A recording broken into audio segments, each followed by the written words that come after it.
everyone. The Apple Watch SE3 has just officially came out, so let's go and see how this particular watch holds up against the Apple Watch SE2. Now, number one, there are a few key things to keep in mind here. Between these two types of watches, there's not really like a terrible watch. These two things are very good. They're bringing a lot of capability and a lot of power throughout. So I always feel like that's a really important thing to keep in mind. And if you're trying to go through and pick up a, watch, these things are very good. And if you want to pick up either one of these particular watches, links will be down in the description below. You can get them from there and you can help support the channel at the exact same time. Now, starting off with the outside of both these watches, the exterior is actually a lot more similar than they are different. So with the Apple Watch SE2, this thing came out about 3 years ago, and this watch is basically giving you and coming out in two different sizes, a 40mm size or a 44mm size. So that right there is a nice thing to basically experience. These things look pretty good, they're really nice watches, up to 1000 nits of brightness, OLED, and LTPO. With something like the Apple Watch SE3,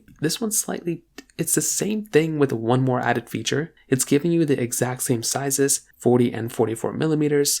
It's giving you up to 1000 nits of brightness, OLED display, LTPO. The only difference here on the display side is that the Apple Watch SE3 is giving you an always-on Retina display. So that right there is kind of an advantage. And I will tell you, in my personal opinion, that is going to be kind of an advantage there over something like an Apple Watch SE2. So that right there could be one of those other things to keep in mind there. Now, one other thing to keep in mind here too is that the rest of the bodies are basically the same. You're not really going to notice too many big differences. Maybe the SE3 is like slightly slimmer or something like that, but even then it's like going to be the exact same body for the most part. Now, on top of that, another really important thing to keep in mind is basically the features built inside. They both give you high and low heart rate notifications.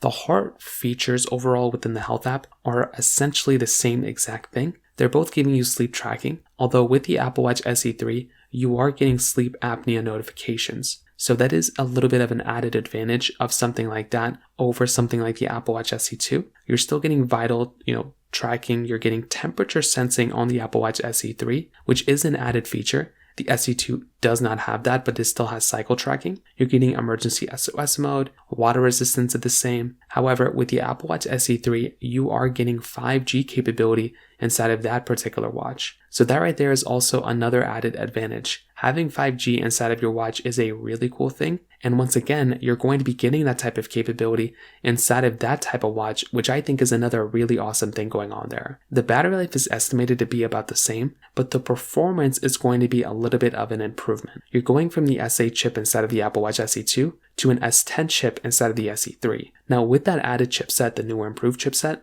you're also going to be getting this wrist flick gesture and the double tap gesture as well with on-device Siri. So because of that newer improved chipset, you are going to be getting a slightly better improvement when it comes down to that capability of that particular watch. So that right there is also going to be, like I said, another added benefit. And I would probably tell you, if you're going to go through and pick up a watch, well, that is a really nice thing going on for that watch from that particular side. So I think it really just depends on how you kind of look at your watch and what you use your watch to, for. If you're using your watch for like basic things like I do, like tracking my workouts and checking some notifications here and there, an Apple Watch SE2 is more than enough. It's still very, very good. But if any of the features that I laid out today, stand out to you, then definitely something like the Apple Watch SE3, I think would still make a lot of sense to go through and pick up without a doubt. So in terms of that kind of covers it up there. If you have any other thoughts or questions, please let me know in the comment section below. Hit the like button, that would mean so much, but definitely hit that subscribe button. More importantly than everything else, I love every single one of you guys. Hopefully I'll catch you guys in the next video.